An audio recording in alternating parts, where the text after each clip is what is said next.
Isang mapagpalang araw sa atin mga bro, mga ka-Newbitek.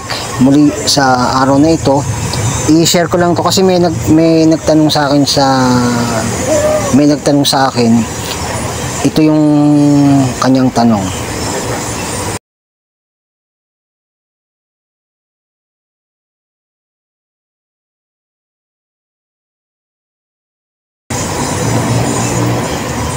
Ayan. Ang tanong niya sa akin, ang tinatanong niya, kung pwede daw bang yung amplifier, isang channel lang ang gumana at kahit yung, kunyari, right channel o left channel lang ang pwedeng paganahin. Pwede naman, kasi kung mapapansin nyo, mga bro, itong ginawa ko na to, low budget yung may-ari. Ngayon, dinala tong amplifier na to, garalgal, garalgal, tsaka mahina yung kanyang tunog. Ngayon, hindi ko na siya binidyo dahil marami naman kasing mga gumagawa rin naman ng sa YouTube. Marami na rin yung mga master natin na gumagawa ng patungkol dito sa amplifier. Kaya ako lang naman i-share to dahil may nagtanong nga sa akin kung pwede raw gumana yung amplifier kung right or left channel lang ang pagaganahin. Kaya ang masagot ko, pwede naman.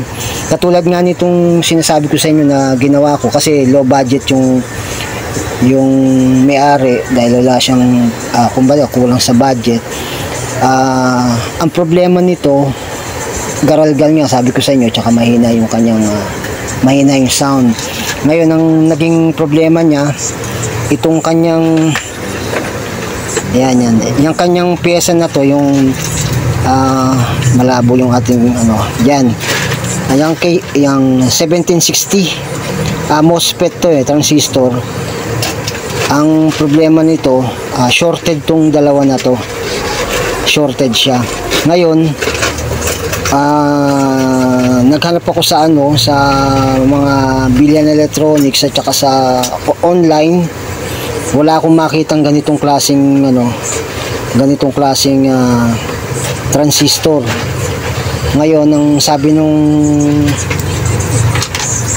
may-ari nito, kung wala daw mabiling pyesa, kung pwede raw paganahin kahit yung lang, left or right channel ang paganahin.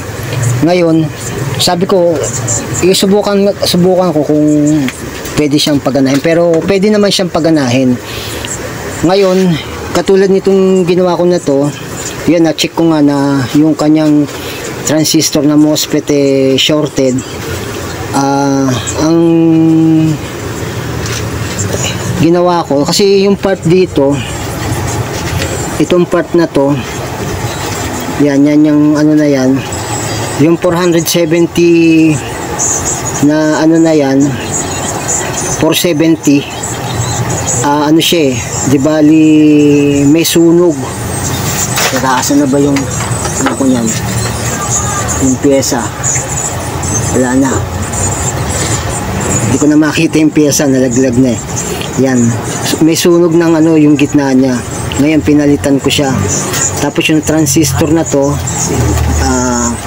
5401, pinalitan ko rin yan. Kasi umiinit yung parts na dito. Dito banda yung yung naging shorted Kung mapapansin nyo mga bro, itong amplifier to, gumagana na to. Tingnan nyo, bubuksan ko siya.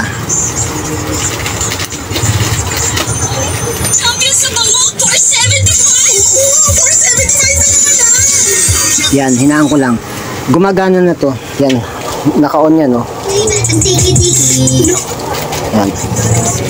Naka-on na siya, gumagana na siya. Pero, isang channel lang ang pinagana ko. Ito lang, itong right channel. Kasi itong left channel, papunta siya dito dito. Connect siya dito. Kaya ang ginamit ko na lang itong right channel. Di bali gumagana na to. Yun lang naman naging problema daw. Shorted yung kanyang transistor na ginamit kay 1760, kaso wala kasi ako mabili sa online kahit sa mga bilihan ng mga electronics. Wala kasi lang ganung klaseng stock na kaya ang sabi nung may-ari kung pwedeng paganahin kahit yung isang channel lang. Ito napaganaw naman natin, kaya ako lang naman binidyo to dahil dun sa nagtanong. Yan, di bali gumagana na to mga bro, okay na to. Yan, ilagyan ko lang ng konting sound para hindi lang tayo, wag lang tayo Your family feels safe because of Hyundai. Kaya dun sa kanyang tanong kung pwede daw paganahin kung isang channel lang, pwede naman. Tapos iniobserbahan ko lang kung umiinit yung dito niya, umiinit yung kanyang transistor. So far okay naman, hindi naman siya umiinit kasi yung dating transistor na nakalagay rito wala siyang grease na nakalagay. Ngayon nilagyan ko na lang siya yan para protection na rin, para pag nag-init siya meron sasapo dun sa init. Yan, kaya dun sa nagtatanong pwede naman siya. Yan, kaya ko lang naman pinlex to. Sige, hanggang dito na lang mga bro. Maraming salamat po muli sa panonood. Pagpalain sana tayo ng ating Panginoon. Magandang araw po sa ating mga ka-newbie.